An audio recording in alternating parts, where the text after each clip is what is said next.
और साथ में गर्म पानी में नमक डालकर उसका गरारा भी कीजिए। ये सब कार्य करते रहेंगे तो आप स्वस्थ रहेंगे, आपके शरीर की प्रतिरोधक क्षमता भी बढ़ती रहेगी। तो सावधान रहिए, सतर्क रहिए, स्वस्थ रहिए और प्रसन्न रहिए।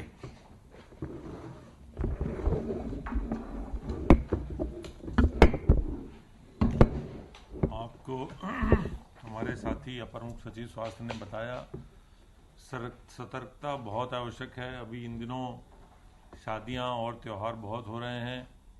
कई स्थानों पर समाचार पत्रों में इस प्रकार की तस्वीरें सामने आई हैं जहां पर कि ऐसे फंक्शन में, ऐसे मौक़ों पर लोगों ने मास्क का उपयोग नहीं किया है।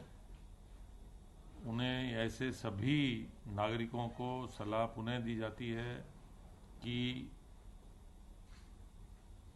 सावधानी बरतें। मास्क का उपयोग अत्यंत आवश्यक है। मास्क का अवश्य करें, भीड़ भाड़ से बचें और अपने हाथ की धोते रहें। प्रदेश सरकार ने टेस्ट की संख्या बढ़ाई है और आगे बढ़ती रहेगी। रिकॉर्ड नंबर के टेस्ट हो रहे हैं। देश में सबसे ज़्यादा टेस्ट उत्तर प्रदेश ने किए हैं और प्रतिदिन भी जो है रिकॉर्ड नंबर में टेस्ट हो रहे हैं। टेस्ट करके समय से मरीजों को चिन्हित करके उनका इलाज करके जानें बचाई जा रही हैं, लेकिन सावधानी रखना सबसे आवश्यक है।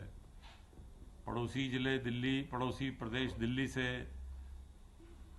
संक्रमण बढ़ने से प्रदेश के जो उनके सटे हुए क्षेत्र हैं वहाँ पर संक्रमण बढ़ा है, लेकिन सावधानी बरतते रहना सबसे अधिक आवश्यक है। सावधानी बरतिए।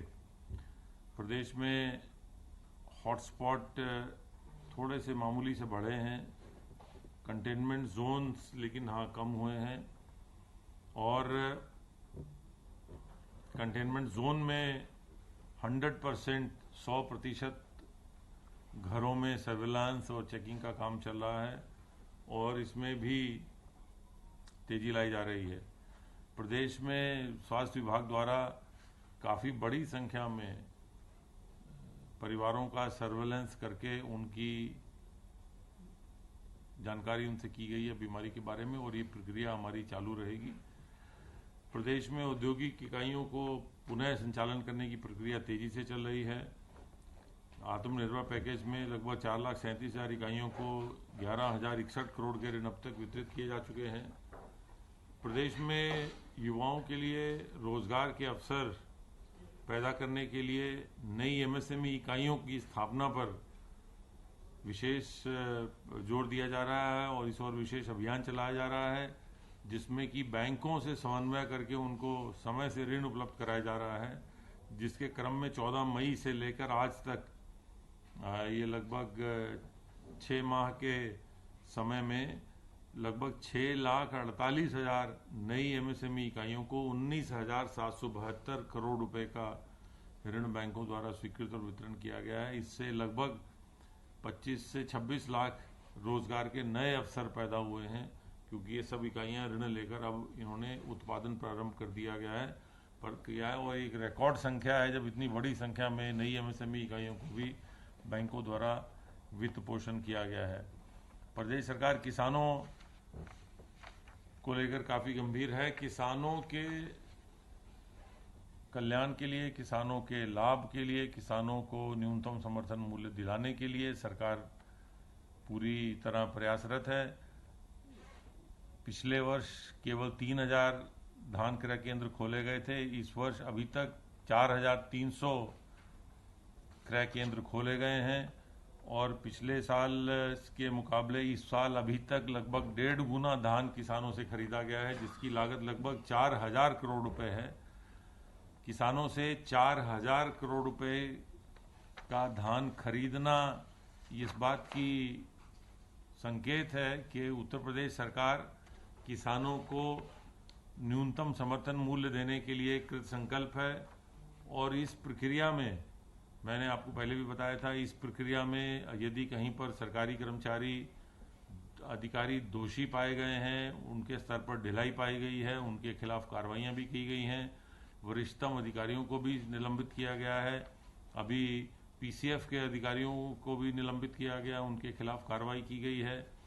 तो प्रत्येक विभाग द्वारा जो भी धान क्रय केंद्र धान क्रय में इन्वॉल्व है, उसके स्तर पर तेजी लाई जा रही है। यही एक तथ्य के पिछले वर्ष से इसी समय के मुकाबले लगभग 1.5 गुना से अधिक धान क्रय किया गया है और लगभग 4,000 करोड़ रुपए का धान किसानों से क्रय किया गया है। यही दिखाता है कि उत्तर प्रदेश सरकार किसानों को धान का न्यूनतम समर्थन मूल्य, अन्य फसलों का भी न्यूनतम समर्थन मूल्य दिलाने के लिए कृत संकल्प है। माननीय मुख्यमंत्री जी ने सभी जिलाधिकारियों को निर्देशित किया है कि वह स्वयं और अपने अधीनस्थों के माध्यम से सभी धान के क्रय केंद्रों का सत्यापन कराते रहें कि धान के क्रय केंद्र समय से खुलें, वहाँ पर कोई भी किसान आए उससे खरीद की जाए, किसी को परेशान न किया जाए और उनका भुगतान समय से किया जाए। इसी प्रकार प्रदेश के कई क्षेत्रों में मक्का की खरीद भी चल रही है। तो कुल 2,41,000 क्विंटल मक्का अभी तक खरीदा गया है।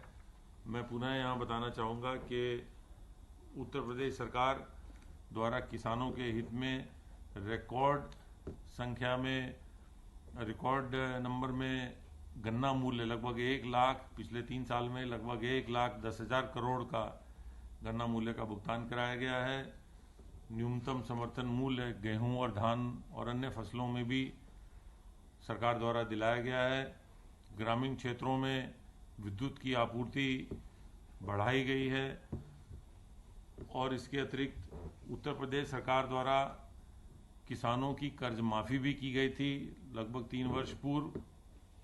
तो किसानों के हित में कार्य करने के लिए ये सरकार कृत संकल्प है और ये सरकार की तरफ से ये सभी किसानों को आश्वासन है कि किसानों को किसी प्रकार की परेशानी नहीं होने दी जाएगी। धन्यवाद।